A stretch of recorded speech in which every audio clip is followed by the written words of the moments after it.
जोङो खोनानो मोनदों आरो नुनो मोनदों थांनाय 26 जुलाइ 2025 इं अक्ट'खालि जोंनि परबजरा मण्डलनिफ्राय बारग' राजा खोरोमदाव मुसाहारि गाहाय नेहाथारि आरो अशक्ता राभा लेङाइ आफादगिरि बारग' आरो निरपन राभा बारग' गाहाय नेहाथारि बिथांमोनहा इउपिपिएलआव जयेनिं जाहैनाय। गिबियावनो आं आसा खालामो बिथांमोननि राजनीति केरियारा जाहाथे मोजाङै मोजां थाङो। नाथाय गुबै बाथ्राया बेनोदि राजा खोरोमदाव मुसाहारि बिथाङा बारग' गाहाय नेहाथारि थिगैनो बिथाङा, नाथाय बिथांखौ जोङो थांनाय 20 मार्च 2025 नि गेजेराव जेनाखि जोंनि गोदान पेरेन्ट बडि दाफ्रामनायाव बिथांनि मुंखौ जोङो खुनु मतेयै सोनाय जायाखै।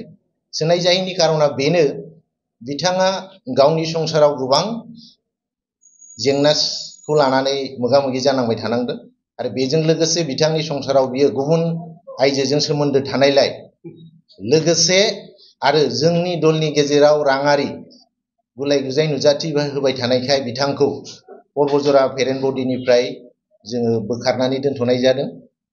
थिग बेबायदिनो अशक्ता राभा बिथाङाबो लेङाइ आफादगिरि बिथाङा थिगैनोमोन बै समनि, नाथाय बिथाङा 1 बोसोर जोंनि परबजरा मण्डल बिजेपिजों खुनु लोब्बायानो गैलामोन। बिनि थाखायनो बिथांखौबो जों थांनाय 20 मार्च 2015 मायथाइयाव अक्ट'खालि बिथांखौबो जोङो जोंनि परबजरा मण्डलनि पेरेन्ट बडिनिफ्राय बिथांखौबो जोङो बिबाननिफ्राय बोखारनानै दोनथ'खानाय। दा जोंनाव अलरेडि एप्रुभेल कपियानो दङ, बिथांमोननि मुङा गैया।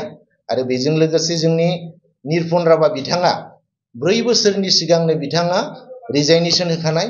बे हिसाबै बिथाङाबो जोंनि परबजरा मण्डलाव खुनु रोखोमै बियो सोमोन्दोआनो गैखालामोन। दा बिथांमोना गावसिनि पदबि दं होननानै लानाया खुब दुखुनांथाव बाथ्रा।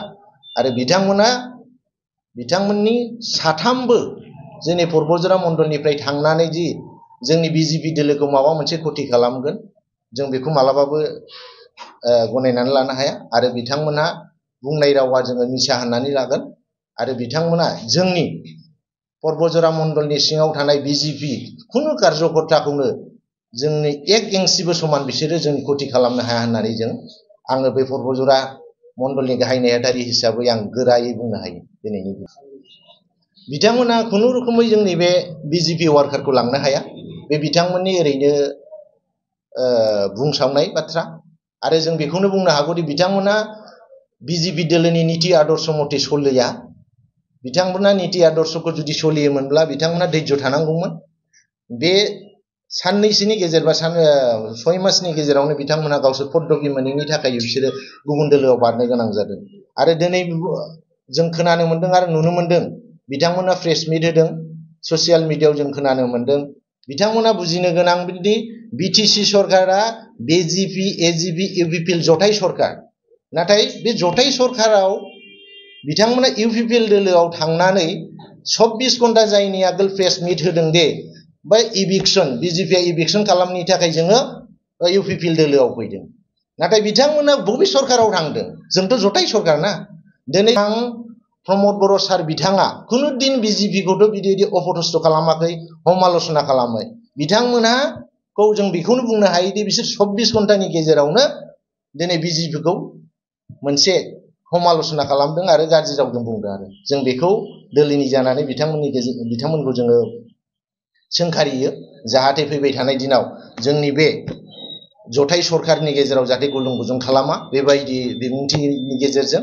बिनि थाखाय आङो बिथांमोनखौबो नोंथांनि नैबे चेनेलनि थ्रुयै आसा खालामो।